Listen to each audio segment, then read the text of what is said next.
ঈদ মোবারক। আমাদের ঘরের সামনেই হচ্ছে ঈদগাহ, একদম আমাদের ঘরের সামনেই বলা যায়। আর ছোটোবেলা থেকেই এই ঈদের নামাজটা দেখতে আমার ভীষণ ভালো লাগে। নামাজের পরে যে কোলাকুলি হয় সেটা দেখার জন্য আমি প্রত্যেক বছর চেষ্টা করি নামাজের শেষ মুহূর্তটা এসে দাঁড়াবার জন্য। তো কোভিডের সময় এটা ভীষণ মিস করতাম। তো যাই হোক, আজকেও আমি সেটা দেখেছি। আর এদিকে রান্নাবান্না আমাদের খিচুড়ি হয়ে গিয়েছে। আমরা ঈদের দিন আসলে খিচুড়ি খেতেই বেশি পছন্দ করি মাংস দিয়ে। জর্দাটাও বসিয়ে দেওয়া হয়েছে, সেমাই হয়েছে, এখন পায়েস আর মাংস রান্নাটা বাকি। তো রান্নার এই পর্যায়ে আমি গোসল করে নিয়েছি, আর তারপর একটা কফি নিয়ে এসেছি।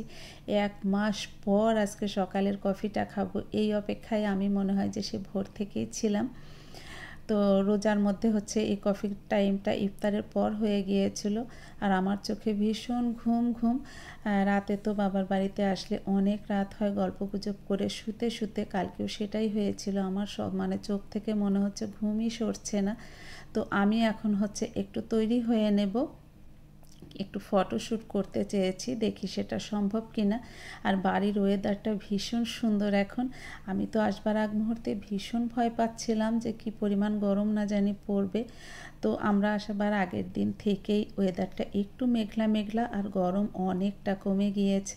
আমি তো এখন ভীষণভাবে চাইছি যে আমি যে কয়দিন থাকি ওয়েদারটা যেন এমনই থাকে, আমি যেন এই অবস্থায় ফিরতে পারি ঢাকাতে, কারণ খুব বেশি গরম পড়লে আমার অনেক কষ্ট হয়ে যাবে।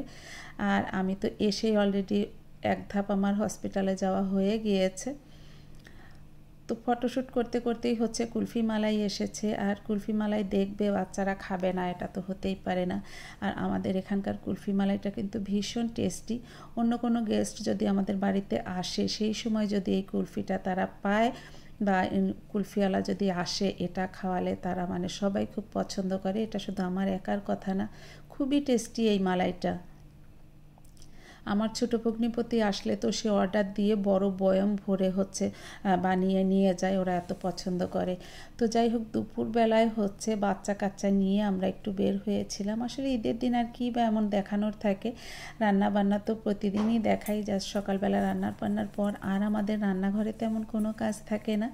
তো বাচ্চা কাচ্চা আসলে একটু ঘুরলে ওরা খুশি হবে, আর ওদের একটু খুশি করার জন্য আমরা সবগুলা মিলে চলে গিয়েছিলাম 2টা ভ্যান নিয়ে। আর বাইকে ছিল ভাই আর সপ্পবাবু। তো আমরা 2টা ভ্যান নিয়ে রওনা দিয়ে দিয়েছি উদ্দেশ্যহীনভাবে একেবারে। কোথায় যাব কোনোভাবেই আমরা শিওর না, জাস্ট বের হয়ে গিয়েছি। আর আমাদের এখন যে মাঠের পরিবেশটা কি নাইস। তো যাই হোক, আমরা যেখানে এসেছি, মজার ব্যাপার এখানে এসে দেখি আমার চাচার ঘরের সবাই চলে এসেছে, আমার ফুপু কাজিনরা, ওদের ওয়াইফ, সব। তো ভীষণ হাসাহাসি করেছি। তারপরে আমরা এখানেও একটু ছবি টবি তুলেছি। তারপর এখন আবার রওনা দিয়ে দিয়েছি। ওয়েদারটা না একটু মেঘলা মেঘলা, মনে হচ্ছে যে বৃষ্টি হবে। তো তো আসলেই ঝিরিঝিরি বৃষ্টি পড়ছিল। তো আজ এতটুকুই থাক। আল্লাহ হাফেজ।